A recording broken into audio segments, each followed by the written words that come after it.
गनदरमा बस गुनेमा बस पढ्ने कुरा अझ छ के छ भन्दाखेरि चाहिँ ख थ फ ह ख थ फ ह। साथीहरू नमस्ते।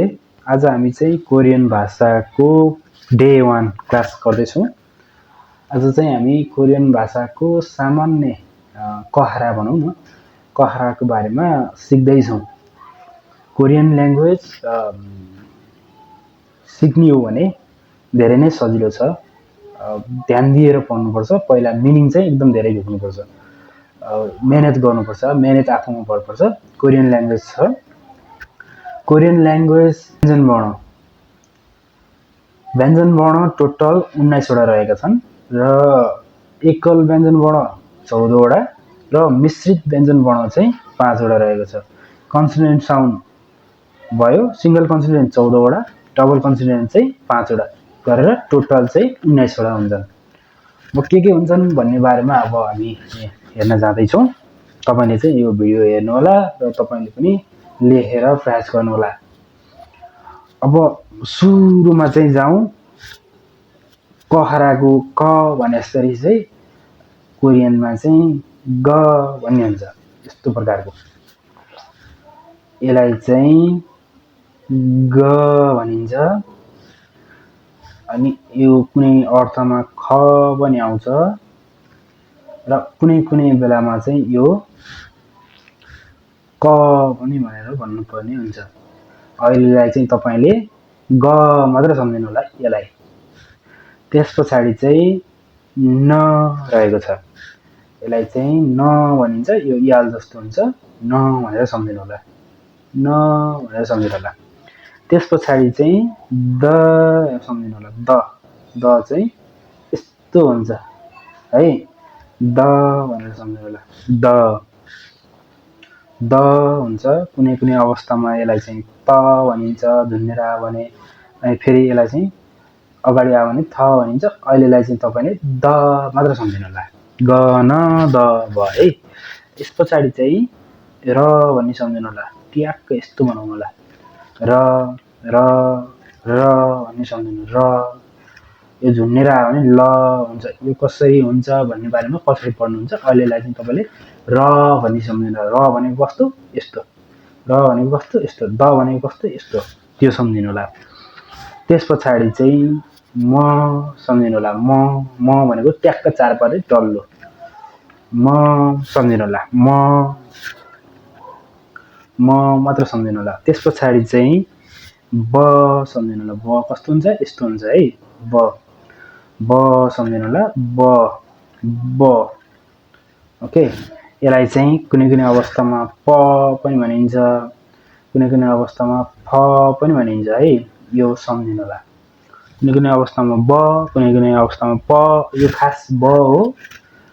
अब प पनि हुन्छ यो कुनै अवस्थामा, कुनै कुनै अवस्थामा फ पनि हुन्छ। यो पछाडि पढ्दै जाँदाखेरि तपाईले बुझ्नुहुनेछ है।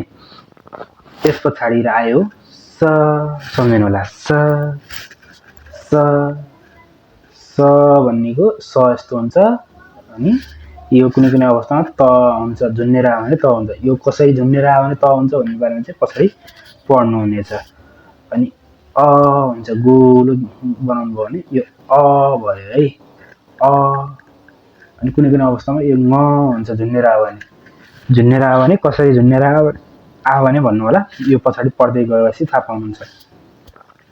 त्यसपछि चाहिँ ज भनेको यस्तो गर्नु होला, यस्तो गर्नु होला, अनि फेरि यहाँबाट यस्तो गर्नु होला। ज भन्ने सम्झिनु। यो ज पनि भनिन्छ। यसलाई पछाडि छ पनि भनेर पढ्नुपर्ने हुन्छ। त्यसपछि त पनि भनेर पढ्नुपर्ने हुन्छ। यो अहिलेलाई चाहिँ तपाईले ज मात्र सम्झिनु होला। त्यसपछि फेरि सेम ज जस्तो बनाउनु होला। त्यसको माथि चाहिँ यसै थोप्रो ताने पछाडि यो के भयो छ भयो। यहाँ पनि छ भन्नु होला। यो कुनै कुनै अवस्थामा यो छ नै हो। यो ज चाहिँ कुनै कुनै अवस्थामा छ भनेर आउँछ। कुनै शब्दको अगाडि आयो भने छ हुन्छ। यो पछाडि पढ्नुहुन्छ। अहिलेलाई चाहिँ तपाईले ज यस्तो हुन्छ, छ यस्तो हुन्छ भनेर पढ्नु होला। छ अनि त्यस पछाडि यसलाई चाहिँ छ सँगै त पनि भनिन्छ झुन्नेर आउँछ यो झुन्नेर आयो भने त भनिन्छ झुन्नेर कसरी आउँछ भन्नु होला यो झुन्नेर आउने पढे पछाडि तपाईले थाहा पाइहाल्नुहुन्छ अब बाँकी रह्यो ख बाँकी रह्यो ख यसलाई ख भनिन्छ है साथीहरु ख कहिले ख सम्म पढियो यसलाई चाहिँ ख भनेर पढिन्छ है ख त्यसपछि चाहिँ यो इ जस्तो लेख्नु होला इ जस्तो यसलाई चाहिँ थ अनि त भनिन्छ है यसलाई थ अनि त इ जस्तो थ त अनि डबल आई जस्तो लेख्नु होला यो चाहिँ फ अनि त कस्तो अवस्थामा आउँछ भन्दाखेरि चाहिँ झुन्नेर आयो भने त आउँछ तर तपाईले पढ्नु चाहिँ अगाडिको मात्र पढ्नु होला है अनि एउटा थोप्लो लाउनु होला अनि एउटा धर्को तान्नु होला अनि तल जिरो लेख्नु होला ह यसलाई ह भनिन्छ अब यसलाई कसरी पढ्ने भन्ने कुरा हुन्छ म तपाईलाई पढ्ने तरिका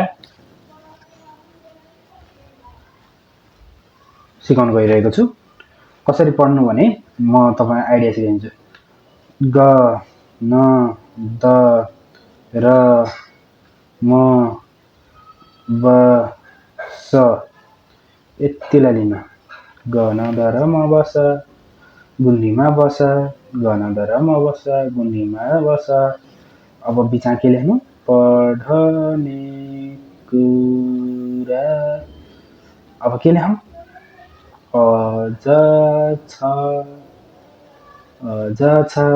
यो सम्झिनु अझ छ के भयो अझ छ गन दर म बस गुन्धीमा बस पढ्ने कुरा अझ छ के छ त नि भन्दाखेरि चाहिँ ख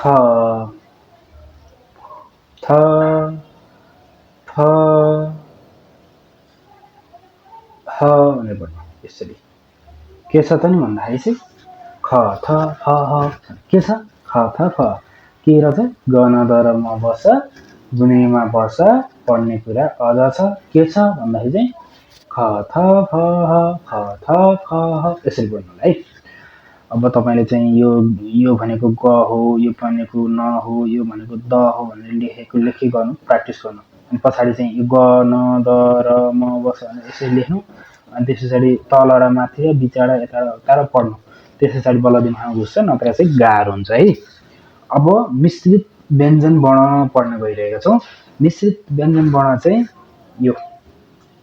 यो के हो साथीहरु यहाँ अगाडि हेर्न सक्नुहुन्छ ग यसलाई चाहिँ डबल आउँदा बित्तिकै चाहिँ यो के हुन्छ भन्दाखेरि आधा क अनि फेरि अर्को क फेरि अर्को चाहिँ यो द हो साथीहरु द डबल आउँदाखेरि चाहिँ यो चाहिँ आधा त अनि त यो द चाहिँ त अब फेरि चाहिँ यो ब हैन र यो ब हो अनि फेरि अर्को ब आएर जोडियो दुईटा ब आएर जोडियो यो के भयो प अनि अर्को प आधा प अनि प है त्यसपछि यो चाहिँ तपाईले स भनेर पढ्नु भएको छ यसलाई स अनि अर्को स जोडे पछाडी चाहिँ यो चाहिँ तपाईको आधा स अनि स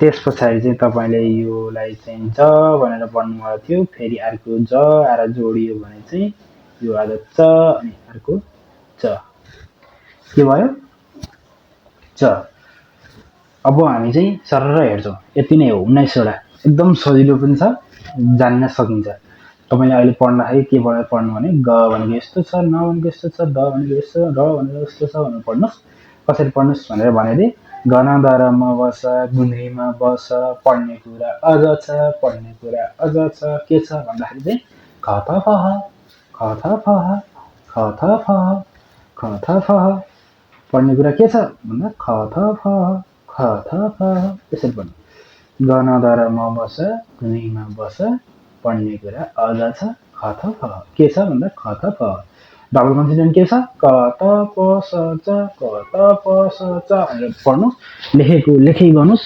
त्यसपछि आइहाल्छ यो धेरै गाह्रो पनि छैन यसलाई फेरि हेल्चर ट्राई गर्ने भने यहीले पछाडी पढ्न एकदमै गाह्रो बनाउँछ अब यो नजानेसम्म पढ्न जानिदैन पढ्न नजाने पछाडी चाहिँ कोष अगाडि बढ्नै सक्दैन है एकल व्यञ्जन वर्ण कतिवटा 14 वटा के छन् गन दरमा बस गुनीमा बस पढ्ने कुरा अझ छ के छ भन्दा खत फ भनेर भन्नु पर्यो त्यति जान्न पर्यो है।